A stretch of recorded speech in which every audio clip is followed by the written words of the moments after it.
গীতা পাঠের ৫ নম্বর অধ্যায়ের কর্মসন্ন্যাস যোগের ২২ নম্বর শ্লোক। হরে কৃষ্ণ। হে হি সংস্পর্শজা ভোগা দুঃখজ নয় এবতে আদ্যন্ত বন্ত কন্তেয় ন তেষু রমতে বুধ। যে সমস্ত হি অবশ্যই সংস্পর্শজা জড় ইন্দ্রিয়ের সংযোগজনিত ভোগা ভোগসমূহ, দুঃখ দুঃখ, জনয় কারণ, এব অবশ্যই, তে সে সমস্ত, আদি আদি, অন্তবন্ত অন্তবিশিষ্ট, কন্তেয় হে কুন্তিপুত্র, ন না, তেষু তাতে, রমতে প্রীতি লাভ করেন, বুধ বিবেকী ব্যক্তি। অনুবাদ: বিবেকবান পুরুষ দুঃখের কারণ যে ইন্দ্রিয়জাত বিষয়ভোগ তাতে আসক্ত হন না। এ কন্তেয় এ ধরনের সুখভোগ আদি ও অন্তবিশিষ্ট, তাই জ্ঞানী ব্যক্তিরা তাতে প্রীতি লাভ করেন না। তাৎপর্য: জড় ইন্দ্রিয় ও বিষয়ের সংযোগের ফলে ইন্দ্রিয় সুখানুভূতির উদয় হয়, কিন্তু এই ইন্দ্রিয়গুলি অনিত্য, কারণ সে দেহটি অনিত্য। জীবমুক্ত পুরুষ কখনোই অনিত্য বিষয়ের প্রতি আকৃষ্ট হন না।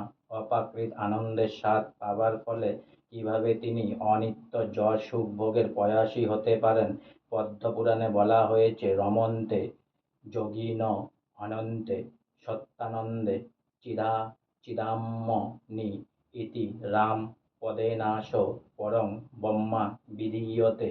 যোগীরা পরম তত্ত্বে রমণ করে অনন্ত চিদানন্দ আচ্ছাদন করেন, তাই সে পরম ব্রহ্মকে রাম বলা হয়েছে। শ্রীমদ্ ভগবতেও ৫/৫/১ বলা হয়েছে, নায়ং দেহ দেহভাজাং নীল টেক্সটান কামান হতে বীরু ভুজাং যে তপ দিব্যং পুত্রকা যেন শক্তং সদ্দেয় দজ্জন্মাৎ ব্রহ্ম শোকং তননন্তম।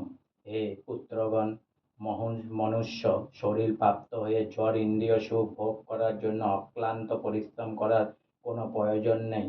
বিষ্ঠাহারী শুকেরাও এ সুখ লাভ করে থাকে। বরং এ জীবনে তোমাদের তপশ্চর্যার অনুশীলন করা উচিত, যার প্রভাবে তোমরা শুদ্ধ হবে, পবিত্র হবে এবং তার ফলে অনন্ত চিন্ময় আনন্দ লাভ করবে।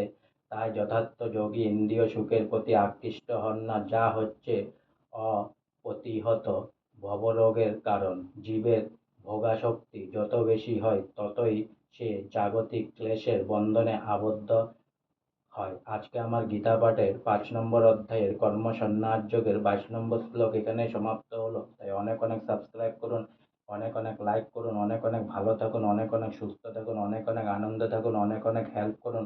আর সঙ্গে বলুন, হরে কৃষ্ণ কৃষ্ণ কৃষ্ণ হরে হরে, হরে রাম রাম রাম হরে হরে, রাধে রাধে, হরে কৃষ্ণ।